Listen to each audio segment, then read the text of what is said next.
तर पुण्यामध्ये गेल्या 3 दिवसांपासून पावसानं विश्रांती घेतली आहे।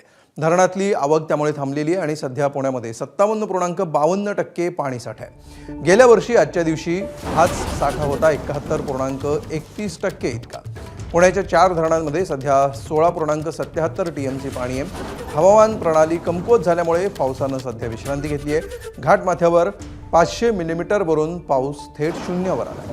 पुढील 5-6 दिवस मुसळधार पावसाची शक्यता नसल्याचं कळतंय।